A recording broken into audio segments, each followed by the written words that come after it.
Hello, my fellow classmates. As we all know, I have been chosen to do the Wordly Wise video for this week, so I hope you guys enjoy it, and let's learn about Lesson 8. So let's get started. The first word is betrothed. As an adjective, it is engaged to be married, or a person whom is engaged and is going to be married. So this is, you are betrothed when you are engaged but not married yet. It's a basic word. Second word is blasphemy, an act or statement that shows disrespect or irreverence towards something considered sacred.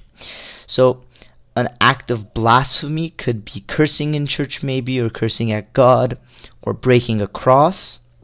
But we also use it in a sense that when someone does something very stupid, we say that was a very blasphemous act.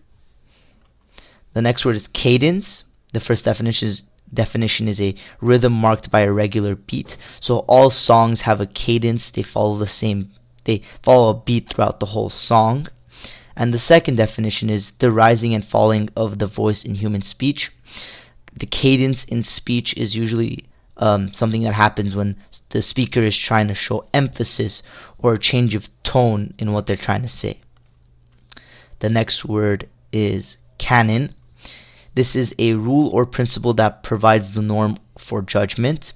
So canon doesn't always have to be a law. It could be a law, but usually it is something that is accepted by society, not always by the government. The second definition is the works of a writer accepted as authentic.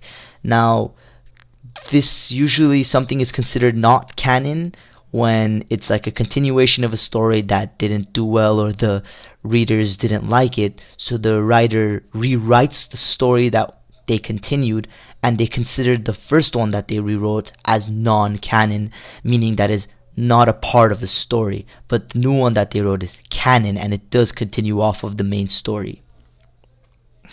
The next word is denouement. This is the outcome of a series of events. So a denouement of the war could be that a country won, or a denouement of a war could be that multiple people died because of the war.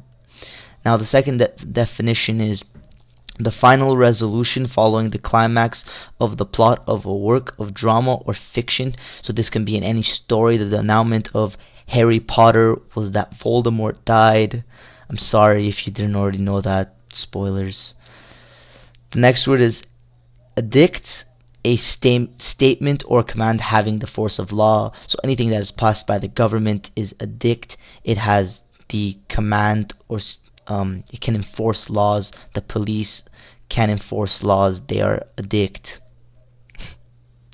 The next word is enamor, to inspire with love, to captivate. Now we are all enamored by Miss Kirkman to do well in our AP language class, right guys? The next word is insensate. Can never pronounce that. A lacking sensation or awareness. How I am insensate of how to pronounce this word. I'm lacking the awareness to do that. It is also the lacking sense or ability to reason. So if you can't argue, you are this word. And it is also the lacking of feeling. So when you're cold-hearted, you are this word. The next word is renegade. A person who deserts one group or cause for another, a traitor. Usually this happens when that person stops agreeing with the ideas of that group, so they betray the group and they become a renegade. Another definition for renegade is a person who rejects lawful behavior. So someone who runs away from government, from society, and goes and lives off by themselves is a renegade because they chose to reject the law. The next word is soliloquy. A speech in which a character's thoughts are given verbal expression. So usually a soliloquy happens when the character is alone in a story. As we know, it happens in Romeo and Juliet a lot. It happens multiple times. When Romeo is talking to himself, he is having a soliloquy. When Juliet is on the balcony and she is talking to herself, she is having a soliloquy. The next word is stricture, a strong criticism. So we all have a stricture of the elections that just occurred. We all have our criticisms of what happened. The other definition is anything that restricts or limits. So anything that is a law can stricture a right. So yeah, usually laws are what strictures, or anything that is not accepted by society.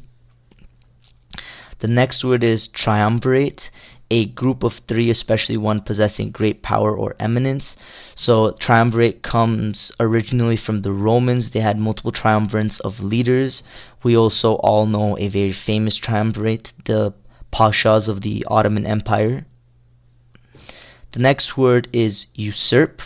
It is to seize and hold power of authority in an illegal or unjust manner. So when a country has a coup d'etat, they usurp the power from the current leader and they try to take it over. This usually happens whenever the government is being unlawful and not being for the people. So the people usurp the power from the government. It is usually always illegal. The next word is vestment, an outer garment, especially one indicating a role, rank, or office. So we all know the Armenian priests all have their special robes that they wear. That is a vestment of what rank they are in the church. And the last word is votary, a person who is devoted to a cause or organization, especially one of a religious nature. So anyone that is in a religious choir is a votary. They belong to something that is religious. Okay, thank you very much for listening to me, guys, and I hope you all have a great time.